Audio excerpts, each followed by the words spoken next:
They thought it was just a child. Small, weak, harmless. When the alien scouts landed on Earth, they did not come for war. They came for research. And when they saw a human child alone in a backyard, they made the biggest mistake in galactic history. Because humans can forgive many things, but we do not forgive those who take our children. And that day, the galaxy learned why. The Zarithi Empire had been watching Earth for many years. They were not emotional creatures. They did not feel curiosity the way humans do. For them, Earth was only a developing world on the edge of a quiet spiral arm. Their long-range scanners showed a divided species. They saw humans fighting wars against each other. They saw news broadcasts filled with conflict. They saw countries arguing about borders, money, religion, and power. Their analysts wrote the same conclusion again and again. Humans are unstable. Humans are primitive. Humans are not united. To the Zarithi High Council, this meant one thing. Low threat. Earth was catalogued as species 7342b, developing. Aggressive toward itself. No interstellar capability. Observation recommended. For decades they watched silently from deep space, hiding behind dark matter clouds and asteroid fields. They studied human languages, governments, and biology. They were surprised by how emotional humans were. They could not understand why humans would risk their lives for strangers. They did not understand love. They did not understand family bonds. To them, survival was logic. Expansion was strategy. Emotions were weakness. Then one day, a young Zarithi commander proposed something small. "Let us take a live specimen," he said. "A small one. Easier to control. Easier to study." The High Council agreed. They did not see danger. They saw opportunity. The plan was simple. Enter Earth's atmosphere silently. Avoid military zones. Avoid large cities. Choose a rural area. Extract one young human. Leave without being detected. It was not an invasion. It was not war. It was research. On a quiet afternoon in a small town, 8-year-old Liam Carter was playing in his backyard. The sun was low in the sky. He was building a small rocket from plastic parts, pretending he was an astronaut. His mother was inside the house preparing dinner. There were no soldiers nearby, no cameras pointed at the sky, just a normal peaceful day. And deep inside every human heart, behind the fear and helplessness, something quiet began to grow. Not anger, not hatred, something older, something patient. Survival.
On Earth, Liam's disappearance became national news within hours. Social media exploded. News helicopters filled the sky. The story spread across the country, then across the world. Another missing child. Another tragedy. But then something changed. Military satellites detected a brief energy spike above the town at the exact second Liam vanished. The energy signature did not match any known aircraft. It did not match missiles. It did not match weather. Scientists studied the data and went silent. A classified message was sent to world leaders. Possible non-human origin. Within 24 hours, the United Nations called an emergency session. Governments that did not trust each other suddenly shared their most secret satellite recordings. The data confirmed it. An unknown object entered the atmosphere and left within seconds. The trajectory led away from Earth at impossible speed. It was not a kidnapping by criminals. It was not an accident. It was an abduction from the sky. The Zarithi ship continued deeper into space. Their commander sent a calm report to the High Council. Specimen acquired. No resistance. Planet remains unaware. But they were wrong. Earth was becoming aware. Not fully. Not yet. But something was shifting. Around the world, parents watched the news and held their children closer that night. Soldiers looked at the sky differently. Scientists rechecked old, unexplained signals. Humanity was still divided. Still arguing. Still imperfect. But now there was a question that crossed every border and every language. If someone took one of our children, what would we do? The Zarithi believed they had taken a weak specimen from a weak species. They believed this action would go unnoticed in the chaos of human conflict. They believed Earth was too divided to respond as one. They believed emotions were weakness. They were about to learn that they had misunderstood humanity completely. And far away in a silver room among the stars, a small human child sat alone, waiting to go home, while an entire planet slowly began to wake up. The first 48 hours after Liam disappeared were filled with confusion, fear, and disbelief. But when the satellite data was confirmed, confusion turned into something else. It turned into focus. The energy spike above the Carter house was analyzed by 3 different countries, then 7, then 12, and every result showed the same impossible truth. The object that took the child did not use any known human technology. It accelerated beyond the limits of physics as humans understood it. It left Earth's orbit in seconds. This was not a secret military project. This was not a rival nation testing advanced aircraft. This was something not from Earth. The President of the United States addressed the nation that night. But this was not just an American problem anymore. Leaders from Europe, Asia, Africa, and South America joined a secure global conference call. Political arguments that had lasted for decades were paused in a single meeting. Trade disputes were set aside. Border conflicts were silenced. For the first time in modern history, the conversation was not about power. It was about a child. Intelligence agencies released classified space monitoring data to one another without negotiation. Scientists who had competed for funding now shared research openly. The United Nations building in New York remained lit all night as ambassadors worked without sleep. The official statement to the public was careful. An unidentified aerial phenomenon is under investigation. But behind closed doors, the language was direct. Non-human contact confirmed. Social media reacted faster than governments. Some people denied it. Some panicked. Some prayed. But something unexpected began to spread across the world. It was not hysteria. It was unity. Parents posted pictures with their children using the same message, "Bring him home." The words crossed languages. English, Spanish, Arabic, Mandarin, French. The meaning was the same, "Bring him home." In laboratories across the planet, physicists re-examined experimental propulsion theories that had been dismissed as impossible. Engineers reopened canceled aerospace projects. Military commanders reviewed defensive systems designed for threats that had never come. Humanity had always prepared for war against itself. Now it was preparing for something else. In a secure underground facility, a group of astrophysicists studied the trajectory of the alien craft. They calculated its direction based on gravitational distortions and residual radiation. The ship had not simply fled randomly into space. It had chosen a path, a destination. That meant organization. That meant civilization. That meant the child was somewhere specific. When this conclusion was presented to world leaders, the room became silent. One general finally spoke. "Can we reach them?" The answer was honest. Not with current technology. That answer did not end the meeting. It changed it. If current technology was not enough, then it would have to change. Funding restrictions disappeared overnight. Black budget projects that had remained hidden for years were suddenly authorized at full scale. Experimental fusion drives, quantum communication prototypes, artificial intelligence navigation systems. All were moved from theory into urgent development. Humanity had never worked this fast before. Competition had driven progress in the past, but now something stronger was driving it. Protection. Across the world, ordinary people felt it too. Factories increased production of aerospace materials without being told why. University students volunteered for research programs. Retired engineers returned to work. Even rival nations offered each other launch facilities and shared access to orbital platforms. News channels continued broadcasting updates about Liam's family. His mother stood in front of cameras with red eyes but steady voice and said, "If they can hear us, please, just bring my son back." That clip was translated into dozens of languages and transmitted into space through powerful radio arrays. It was not a threat. It was a plea. But beneath the plea was something else forming. Satellites were recalibrated to scan deeper into space. Observatories combined their data into one global network. For the first time, Earth functioned like a single organism, sharing information instantly across continents. And then the breakthrough came. A small team analyzing the energy signature discovered repeating patterns hidden in the radiation burst left by the alien craft. It was not random noise. It was structured. Communication residue.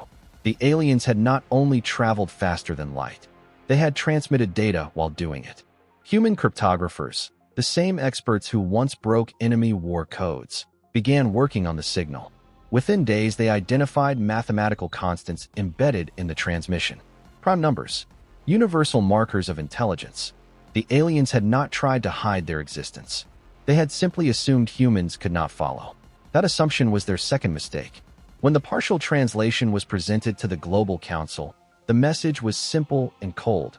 Specimen acquired. Low-threat species. Observation continues.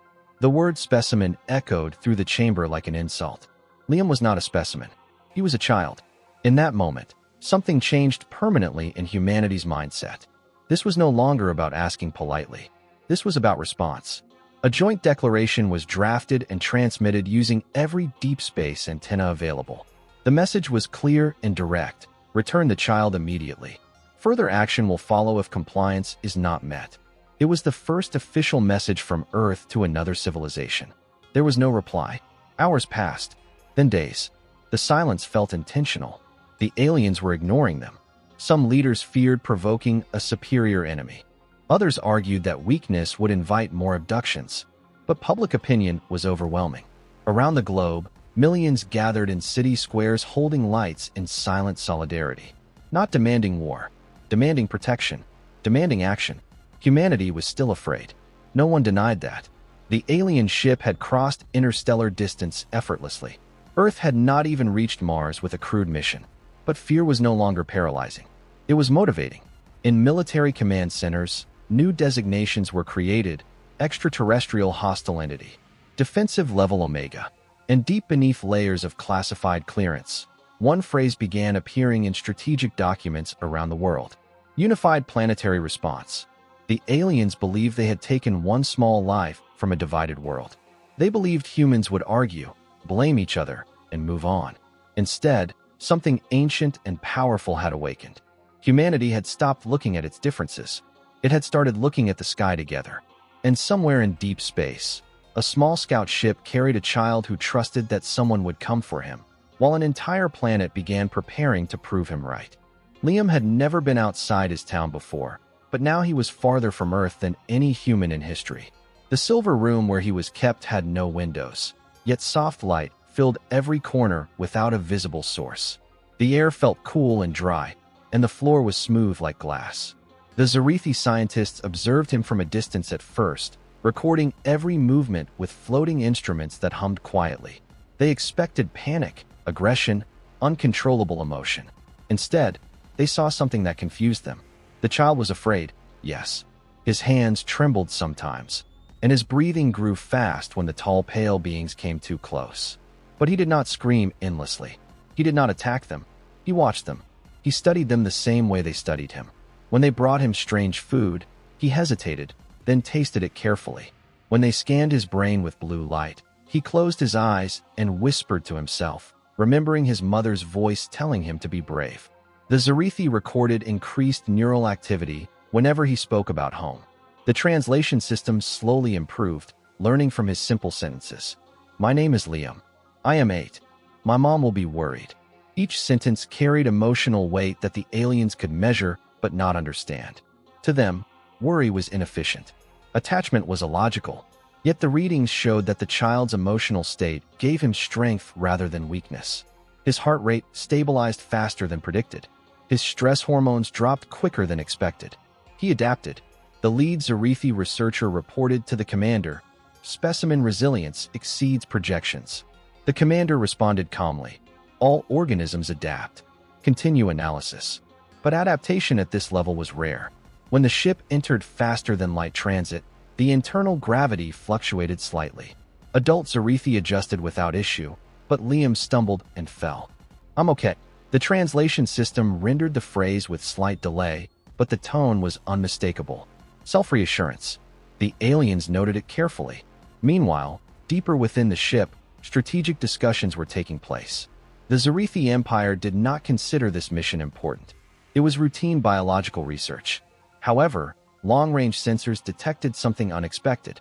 Earth had transmitted a directed signal. It was strong, focused, intentional. The signal contained structured mathematics and repeating linguistic patterns. The ship's communication officer decoded the basic meaning quickly. Return the child. The crew members reacted with mild amusement. One junior officer even produced a harmonic sound equivalent to laughter. They believe we require permission, he said. The commander dismissed the message. No response necessary. They lacked propulsion capability. Yet he authorized a passive scan of Earth's orbit out of mild curiosity. What he saw caused a slight pause in his normally steady posture. Human satellites had shifted positions. Orbital platforms were being reconfigured. Energy output from multiple terrestrial facilities had increased dramatically. It was not the behavior of a species returning to normal life. It was preparation. Back in the Silver Chamber, Liam was allowed limited movement. The aliens believed reduced physical restriction would provide better behavioral data.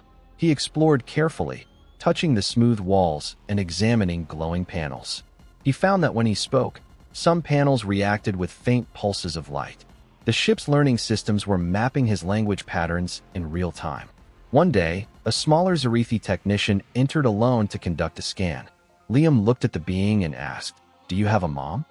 The translation device struggled, but eventually converted the question into conceptual equivalence. The technician froze. The Zarithi reproduced through controlled genetic synthesis. They did not have mothers or fathers. They had creators and supervisors. The concept of a protective parent was biologically foreign. The technician responded with a flat tonal sequence meaning irrelevant. Liam frowned slightly and said, "My mom is going to be mad at you." The translation rendered the sentence accurately. The technician recorded it as a threat statement, but the emotional analysis categorized it differently. It was not aggression. It was certainty. That certainty unsettled the crew more than open hostility would have. Days turned into weeks aboard the ship, though Liam had no way to measure time except by cycles of light dimming and brightening. He began drawing shapes on the smooth floor using condensation from his breath. Simple pictures of Earth. A house. A stick figure holding a smaller stick figure's hand. The aliens documented the drawings carefully. They identified them as symbolic representation of social bonds. The intensity of emotional response linked to those symbols was higher than any other stimulus. The lead researcher sent a secondary report to the Empire. Human juvenile demonstrates extreme attachment drive. Emotional bonds may influence species-wide behavior. The High Council responded with indifference. All social species exhibit bonding. Continue study. What they failed to understand was scale. On Earth, the phrase "bring him home" had become more than a slogan. It had become a promise. And promises, in human culture, carry power beyond logic. One evening cycle, the ship's sensors detected an anomaly at the edge of the system they were passing through. It was faint, artificial, accelerating. The data was incomplete, but the energy signature was unfamiliar. The commander ordered deeper analysis. While technicians worked, Liam sat quietly in his chamber, looking at the ceiling. He whispered, "I know you're coming." The translation system captured the sentence though no alien was present. It stored the data without comment. Confidence without evidence. Hope without proof. These were irrational traits according to Zarithi psychology models. Yet the child's stability metrics remained high. He was not deteriorating mentally as predicted for isolated specimens. Instead, his belief in rescue appeared to sustain him. In the command center, new calculations appeared on the main display. The anomaly was not random debris. It was structured propulsion output, primitive compared to Zarithi drives, but intentional. The trajectory aligned roughly with their own previous path. One officer stated the possibility calmly. Earth may be attempting pursuit. Silence followed. The idea was statistically unlikely, yet the data suggested effort. The commander dismissed immediate concern but increased defensive readiness by a minor percentage. It was the first acknowledgement that Earth might not remain passive. Back in the chamber, Liam closed his eyes and imagined his backyard, the toy rocket still lying in the grass. He did not know about the global meetings or the unified response forming light years away. He did not know that engineers were working without sleep because of him. He only knew one simple truth taught by every story he had ever heard. When someone you love is taken, you go after them. And as the Zarithi ship continued through the darkness between stars, carrying what they believed was a harmless specimen, they began to detect faint signs that the species they labeled low threat might be something far more dangerous when united by love. Earth had never moved this fast before. What normally took years was compressed into weeks, and what once required political approval now required only one question: will this help bring him home? In underground laboratories and orbital stations, prototypes that had been considered unrealistic were suddenly humanity's only option. The breakthrough came from a combination of old research and alien data fragments captured from the Zarithi energy trail. Human physicists had long theorized about bending space rather than crossing it, but the power requirements were impossible with existing reactors. Now impossibility was no longer an excuse. Fusion projects that had struggled for funding were pushed to maximum output. Experimental reactors were connected in ways never attempted before. Engineers accepted risks that would have ended careers in normal times. Failure was no longer measured in money. It was measured in distance from a stolen child. The first successful microwarp test lasted only 3 seconds and moved an unmanned probe less than 1,000 kilometers, but the room erupted in cheers. It was proof. Space could be folded. The gap could be closed. Within days, shipyards that once built satellites began assembling something entirely new. They were not elegant vessels. They were not polished symbols of exploration. They were functional, armored frames built around unstable engines that hummed with barely controlled energy. Nations contributed materials without demanding credit. Rival military powers shared propulsion algorithms that had been guarded for decades. The name given to the project was simple: retrieval. The public was told that Earth was advancing its space program for planetary defense, but rumors spread quickly. People watched night skies more often now, searching for signs of movement. Across social networks, artists drew images of ships flying toward distant stars with the words "Bring him home" painted across their hulls. Inside the primary construction facility, a commander addressed the first volunteer crew. They were not chosen by nationality. They were chosen by skill and willingness. "We do not know what waits for us," she said calmly. "We do not know if our engines will survive the journey, but we know why we are going." No one stepped back. The first human interstellar vessel was assembled in record time. It was rough, covered in exposed plating and reinforced shielding. Along its inner corridor, before final seal, a technician used a laser engraver to carve 3 words into the metal wall: "Bring him home." Others saw it and began engraving the same phrase into their ships. It became tradition before the fleet even launched. When the engines activated for the first full-scale test, the power grid of an entire region dimmed as energy was redirected. The vessel vibrated violently. Several systems failed instantly. For a moment, it seemed like the experiment would explode. Then space bent. Observers watched as the ship flickered and vanished, reappearing millions of kilometers away near the edge of the solar system. It was not smooth. It was not efficient. But it worked. Cheers echoed across command centers worldwide. Humanity had taken its first step beyond its cradle, not for conquest, not for exploration, but for rescue. Within months, 3 more ships were completed. Compared to the imagined fleets of science fiction, they were tiny. Compared to the advanced Zarithi scout vessel, they were primitive. But they carried something no alien model had calculated correctly. They carried intent powered by unity. The fleet gathered beyond Mars for final synchronization. Engineers warned the crews about instability during extended warp travel. There is a high probability of structural stress failure, one scientist admitted. The commander responded simply, "Understood." On Earth, Liam's mother was brought to a secure facility. She was not shown technical details, but she was told one truth. "We are going after him." She closed her eyes and nodded.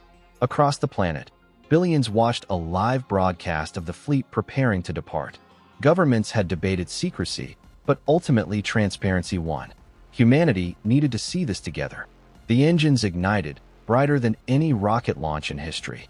The ships aligned, coordinates calculated based on the Zarithi trajectory reconstructed from weeks of analysis. A final message was transmitted into space on every available frequency: "We are coming." Then space folded again, larger this time, stretching like fabric under tension. The fleet vanished in flashes of white light. Silence followed. For several seconds, no one on Earth spoke.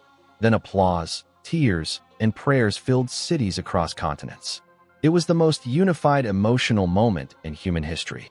In deep space, the fleet re-emerged violently.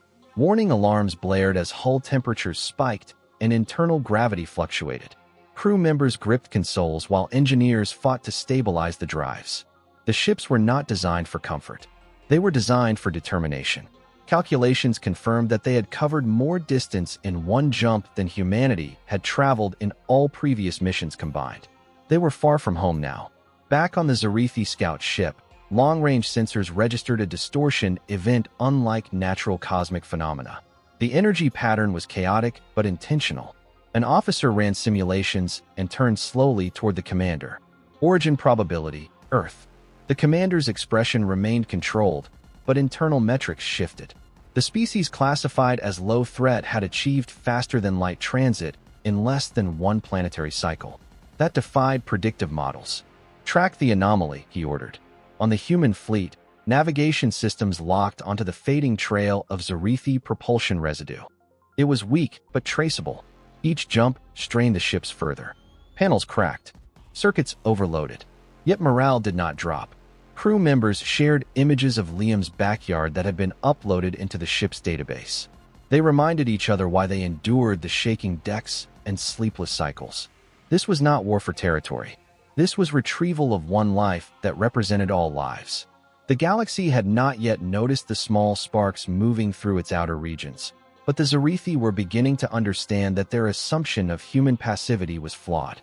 The fleet continued forward, engines screaming against the limits of physics, metal groaning under pressure, carrying with it the first united act of an entire planet beyond its own star. Humanity had left home not as scattered nations, but as one species with one mission. And somewhere ahead in the darkness, a scout ship carrying a human child was about to learn what that unity truly meant. The distance between the human fleet and the Zarithi scout ship was still vast, but it was shrinking with every unstable jump. Inside the human vessels, systems were pushed beyond safe limits. Metal frameworks creaked under pressure, and sparks flashed behind wall panels as engineers rerouted power again and again. Sleep became short and shallow. Food was rationed carefully. No one complained. Every screen in every ship displayed the same image in one corner. Liam Carter, 8 years old, smiling in his backyard. It was a reminder that this mission was not abstract strategy. It was personal. On the lead ship, Commander Reyes studied the updated trajectory data. The Zarithi vessel had altered course slightly after detecting the human warp signatures. That meant they were aware now. "They're running," one officer said quietly. Reyes shook her head. "No, they're calculating."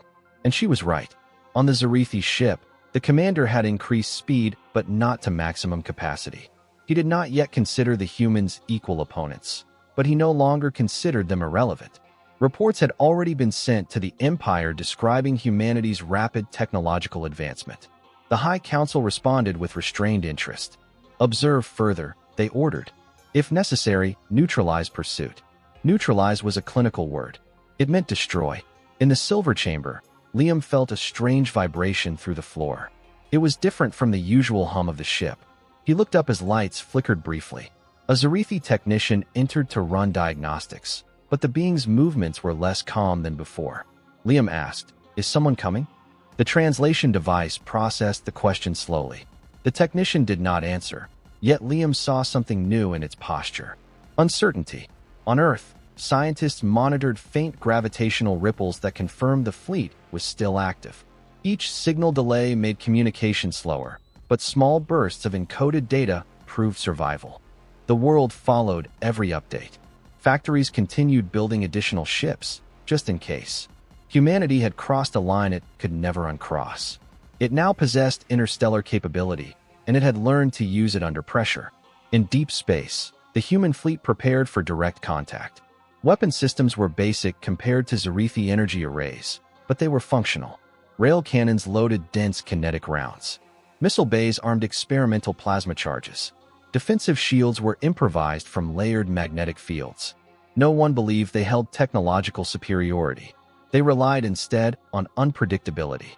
Humans had centuries of experience fighting stronger enemies through adaptation and strategy. As the fleet exited warp for another correction, alarms sounded across every deck.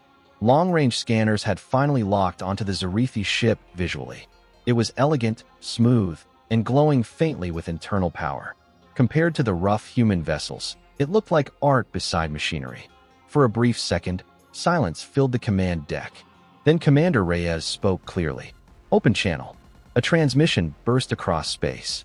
"This is United Earth Fleet. You have taken one of ours. Return the child immediately." On the Zarithi bridge, the message was translated in real time. Officers observed the human ships on display. Crude, overheated, structurally stressed, yet advancing without hesitation. The commander responded with cold logic. "Human vessels, your pursuit is inefficient. The specimen is unharmed. Withdraw and avoid escalation." The word specimen echoed again through human speakers. Rage flickered across faces, but discipline held. Reyes answered, "His name is Liam. Prepare to transfer him. This is your final warning." The Zarithi commander calculated probabilities.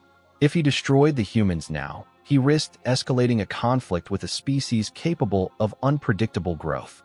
If he returned the child, he signaled weakness to his own empire. His pause lasted seconds, but in battle calculations, seconds matter. A sudden surge appeared on human tactical displays. The Zarithi ship's weapons were powering up. Shields full. Reyes ordered. The first alien energy blast struck the lead human vessel, tearing through outer plating and sending shockwaves down corridors. Lights failed. 2 crew members were thrown against bulkheads. But the ship did not break apart. It held. Human rail cannons responded instantly, firing dense projectiles at velocities that bent space around them. The rounds impacted the alien hull, not penetrating fully, but forcing shield recalibration. The battle that followed was chaotic and uneven. Zarithi weapons were precise and devastating, slicing chunks from human armor. Human ships, however, did not retreat even when damaged. They moved closer. Closer range reduced the advantage of superior targeting systems. It became a fight of endurance. On the Zarithi ship, warning signals multiplied. Human vessels closing to boarding distance, an officer reported. The commander did not expect that tactic. Boarding was considered primitive and risky.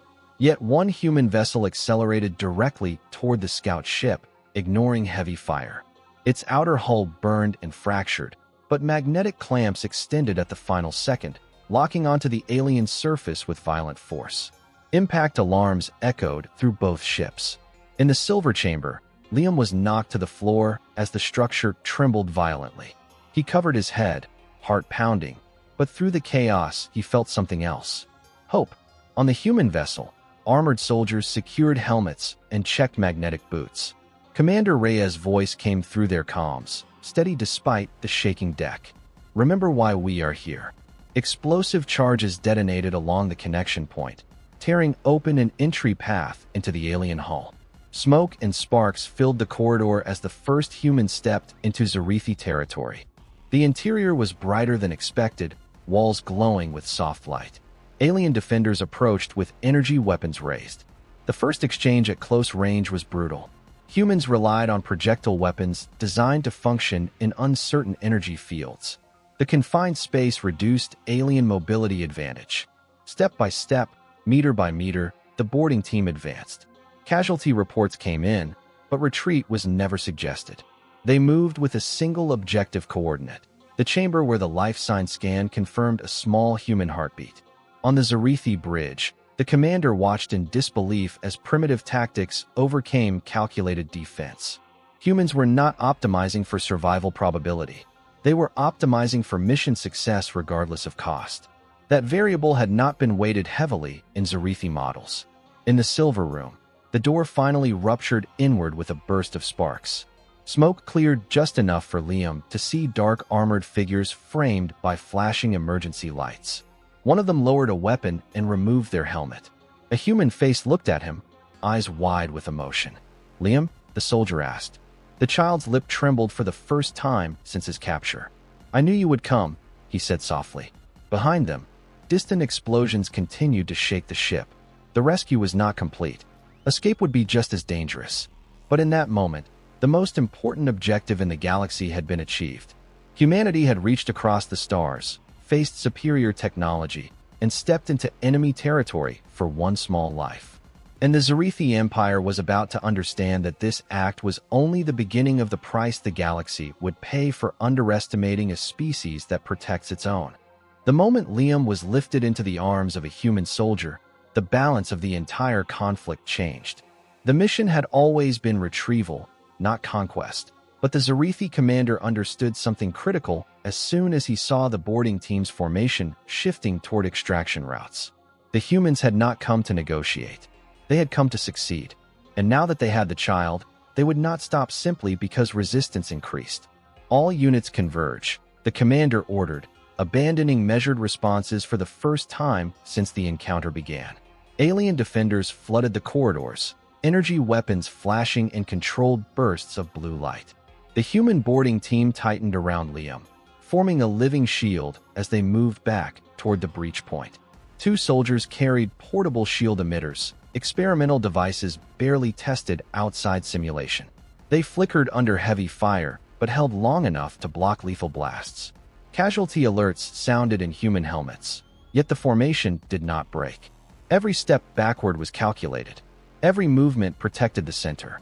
In the command deck of the lead human ship, Commander Reyes monitored life signs in real time. When Liam's signal merged with the boarding team's biometrics, she allowed herself one steady breath before issuing the next order. "All ships, prepare synchronized extraction jump. We leave together." That decision surprised even her own officers. Standard military logic suggested sacrificing the most damaged vessel to cover retreat. Reyes rejected that option immediately. "No one stays," she said. The statement traveled through encrypted channels to every crew member. Morale surged despite the damage. In the Zarithi Command Center, alarms intensified as hull integrity dropped below safe parameters where human clamps had attached. The primitive tactic of physical anchoring had created structural weaknesses the elegant alien design had never needed to defend against. "Sever external mass," one officer suggested, recommending cutting away entire hull sections. The commander hesitated too long. That hesitation allowed the humans to complete their withdrawal path. At the breach point, explosive charges detonated again, clearing debris and widening the exit. The first soldier crossed back into the human vessel, carrying Liam secured tightly in a protective harness. The child's eyes were wide but steady. "Is my mom okay?" he asked through shaking breaths. The soldier nodded firmly. "She's waiting for you." That promise fueled the final push. One by one, the remaining team members crossed back, dragging wounded comrades with them. The last human to retreat triggered the clamp release manually as alien fire intensified. The damaged human ship broke away violently, engines screaming as it rejoined formation. Immediately, Zarithi weapons fired at full power, striking two human vessels simultaneously. One ship lost propulsion control and began drifting, hull cracked open to vacuum. On its bridge, the captain transmitted calmly, "Transfer our coordinates and continue." It was the moment where traditional war logic would demand abandonment. Instead, three other human ships altered course simultaneously, placing themselves between the drifting vessel and incoming fire. They absorbed the barrage long enough for emergency tugs to latch onto the crippled ship. The maneuver shocked Zarithi tactical analysts.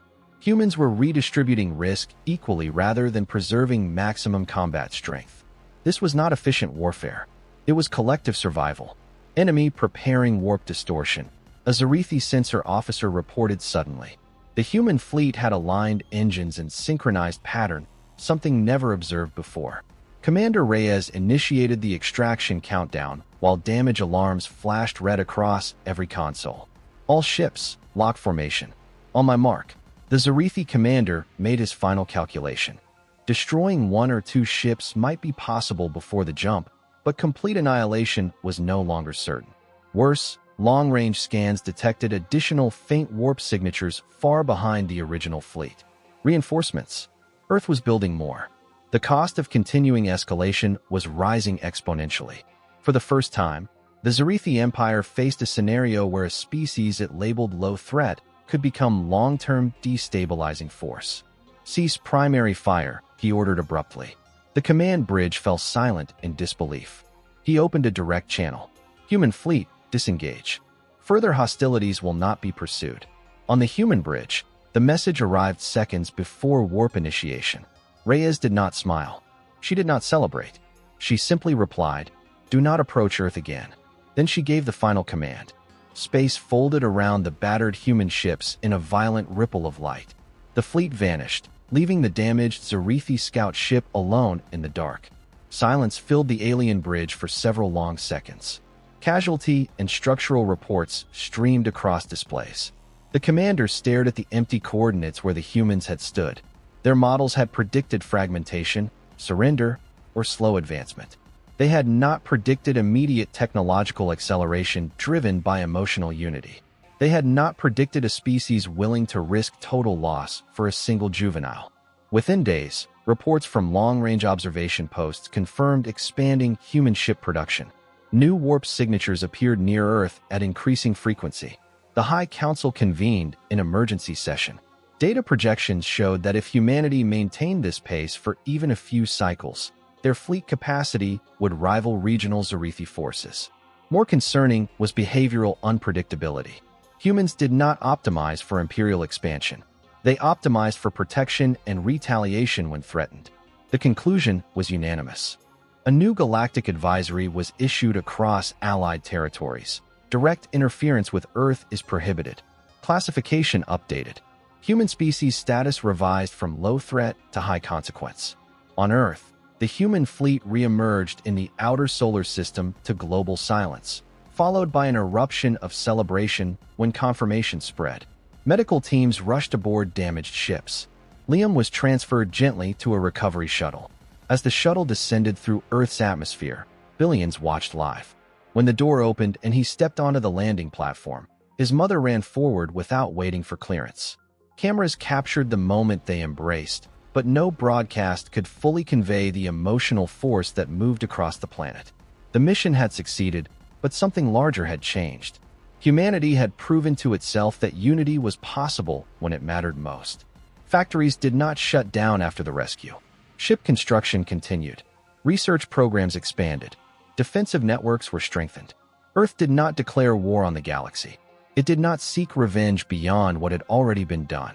But it sent one clear message through every channel it could reach: we protect our own. In distant regions of space, civilizations that had once viewed Earth as a curiosity revised their assessments quietly. Trade envoys drafted cautious communication proposals. Military strategists added new contingency plans labeled human response variable. And in the records of the Zarithi Empire, the incident was archived under a new doctrine entry: never take a human child.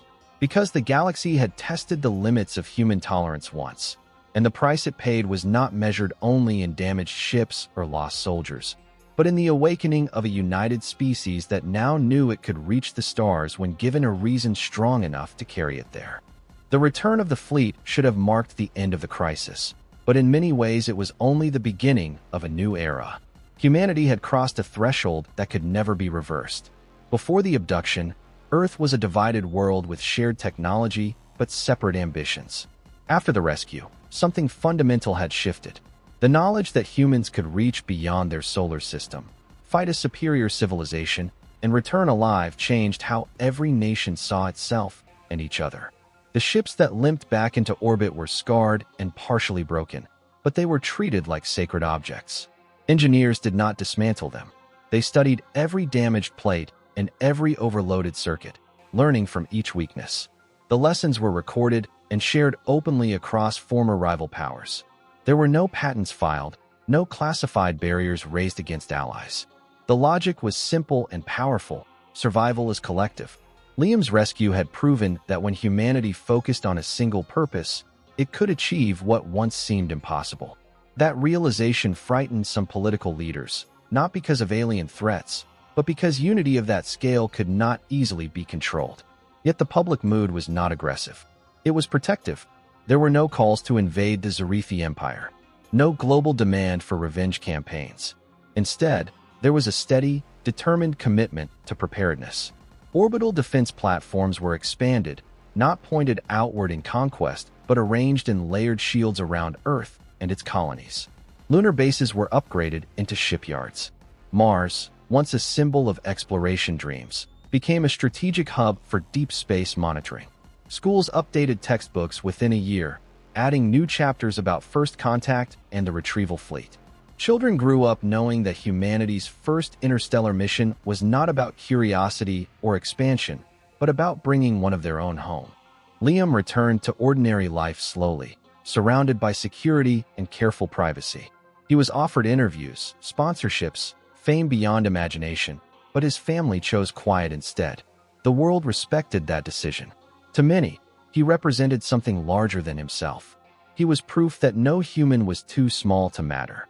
In research facilities across the globe, scientists continued refining warp technology. The unstable drives used during the rescue were redesigned with improved energy regulation and safer containment fields. Within 5 years, interstellar travel that once required desperate risk became controlled and repeatable. Trade probes were launched toward nearby systems, not aggressively but cautiously, carrying automated messages declaring peaceful intent and clear boundaries. The message was consistent. Earth seeks cooperation, not domination. However, any attempt at abduction or coercion will be met with unified response. The clarity of that doctrine discouraged opportunistic threats. In distant Zarithi territories, internal analysis of the conflict continued. Their empire had survived larger wars in the past, yet this incident disturbed their predictive models deeply. Human growth curves no longer fit expected developmental timelines. Normally, species required centuries to transition from planetary travel to stable interstellar capability. Humans had compressed that leap into months under pressure. The Zarithi High Council commissioned behavioral specialists to study human emotional drivers more seriously. Reports concluded that human protective instincts were not random reactions, but foundational survival mechanisms evolved over millennia.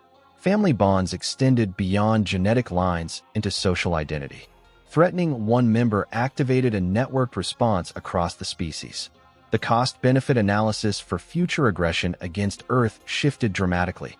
Meanwhile, new diplomatic signals began reaching the solar system from smaller alien civilizations that had observed the confrontation quietly. These messages were cautious and respectful. Some offered trade of scientific data. Others simply expressed acknowledgement of humanity's resolve. Earth responded carefully, establishing the first interstellar diplomatic protocols in history. Each exchange was transparent and recorded publicly to prevent internal distrust from growing again. The memory of unity during the rescue remained strong, and leaders were careful not to erode it with secrecy. Military strategists coined a term that entered official doctrine: Unified Planetary Defense Principle. It stated that any external threat to a human civilian would trigger collective response regardless of national origin.